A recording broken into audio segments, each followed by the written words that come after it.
Hey, what's up, folks? It's your boy DJ81, uh, uploading a video for the first time in what appears to be a long time. But if you guys haven't been catching on, I've been doing a series on this PC game called Scum, and I urge you guys to check that out.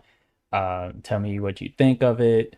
It's been going on. I'm on my fifth episode. That episode went live yesterday, I believe. Yes. So go and check that out. Now, while we're here, we looking at Deshaun Watson because the NFL, not necessarily the NFL, but a judge ruled that was jointly appointed by both the NFL and the NFLPA that Deshaun Watson must serve, well, at a minimum, will serve a 6 game suspension for this upcoming NFL season. Now, for me, this is the ending of what has been an ongoing saga between Deshaun Watson, the victims, his accusers, and the Houston Texans, with the Cleveland Browns being like the end destination for where Deshaun Watson is currently now. Right now, they're in training camp and he's practicing with the team, and that's been that. So I would like to rewind back to when I was on the old format of the First and Frame Rates uh, podcast. That was myself, VF, and Bills. And I know I haven't spoken really to Bills in a while. I haven't spoken to VF, I think maybe a month or so, and just basically online. But when we were doing our show, where we were really at the height of that old format, we did bring up the situation when it started. Because back then, Deshaun Watson was a disgruntled Texans player. He had seen all his key targets get traded away to other teams, and he played the good soldier, and he continued to play until he got to the end of his rope and declared publicly that he was either requested a trade and did not want to play for the Texans anymore, which started a chain reaction of, "Oh, you don't want to play for us anymore? All right." And before you know it, he was accused of from multiple women, multiple massage therapists, of sexual misconduct. And then eventually he got traded to the Cleveland Browns, signed a new contract, and now we're here to the 6 game suspension, which from the very beginning, not knowing the amount of games, I figured his suspension wasn't going to be heavy at all. And my singular focus from the beginning was the fact that the Houston Texans extracted retribution or enacted retribution against Deshaun Watson for just speaking out and saying, "I didn't want to play for the team anymore." Now, it doesn't minimize what took place because obviously Deshaun Watson and the accusers have both said that stuff happened. Now, whether it was consensual, whether it was consensual or non-consensual, that is he said, she said. They both agreed stuff took place. So it's not saying nothing happened. Something happened, but it's kind of suspicious that all this did not come up or was not brought into the public's eye or view, same thing, until after Deshaun expressed that he did not want to play for the Texans anymore. So my whole tip has been, this is suspect because of the timing, cause and effect, and chain reaction to everything. And then feeding into the whole Me Too social atmosphere, it get, actually winds up that Deshaun takes a bigger hit than what he would have initially took. Another thing I looked at was what happened with Ben Roethlisberger and the fact that he was accused of the R word and only got 6 games, only served a 4 game suspension. Now, is Deshaun going to serve less than 6 games? I doubt it. My whole thing was 4 to 6. A judge declared that it will be 6 games.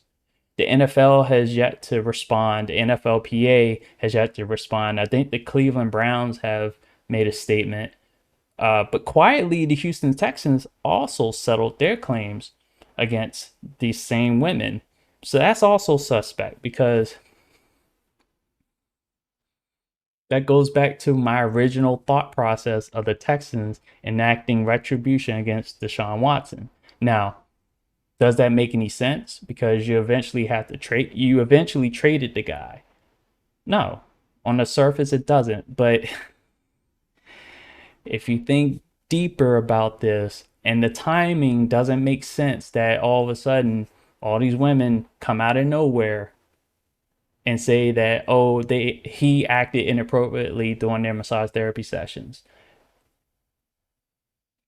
There was some Texans from the beginning I felt had this on their mind to be able to do. It was like, oh, you don't want to play for us? Well, we can do this. And now his reputation is forever ruined. You know, the victims, their lives ruined because the Texans wanted to enact it revenge against Deshaun Watson. So in the end, there were no winners.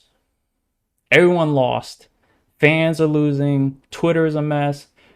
Facebook discussions a mess because everyone is just looking at the crumbs of this matter. They're not looking at the fact that this was coming from a mile away. Honestly, just like back then on First and Frame Rates, myself and Bills and VF saw this coming a mile away. You can go back and check the footage. But the final thoughts on this is that I'm glad that this is technically over. Like I said, the NFL still has to either appeal or concede the decision given by an independent judge. Same with the NFLPA. And then everyone, Deshaun Watson can finally really move on with playing football. Now, it will hang over his head and people will remind him because that's the type of society we are these days, is that when things are settled, they're not really settled in the public view. They were just like with Michael Vick in the dogfighting incident. I'm sure people still get on him about it to this day. No matter how many apologies, no matter how many donations he's made in charities dealing with dogs, he will always be known as that guy. But I don't see Ben Roethlisberger being reminded of being accused of the R word and getting off on a technicality. Same with Robert Kraft. Because, like I said, my whole aim was the ownership of the Texans from the very beginning.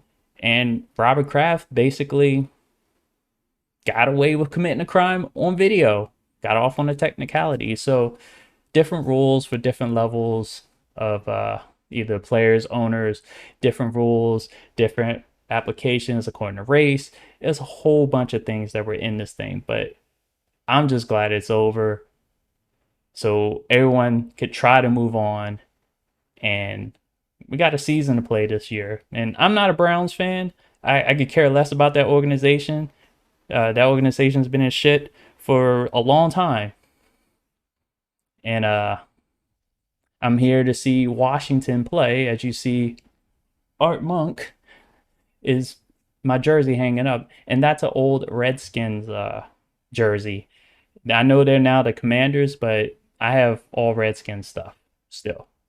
So, and that's not me being. I just don't like the Commanders name. They should have been Red Wolves, but that's a different story. But I digress. Hopefully, you guys took in something from this video.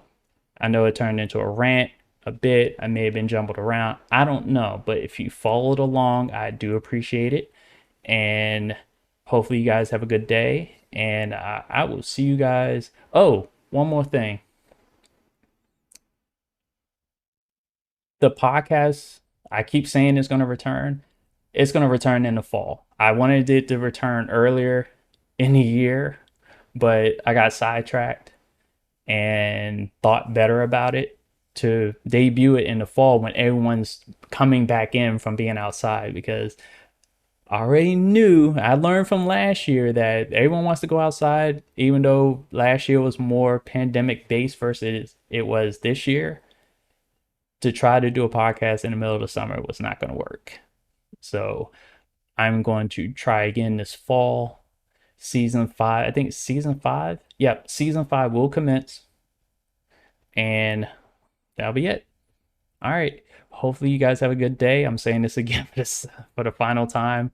Take care. Peace.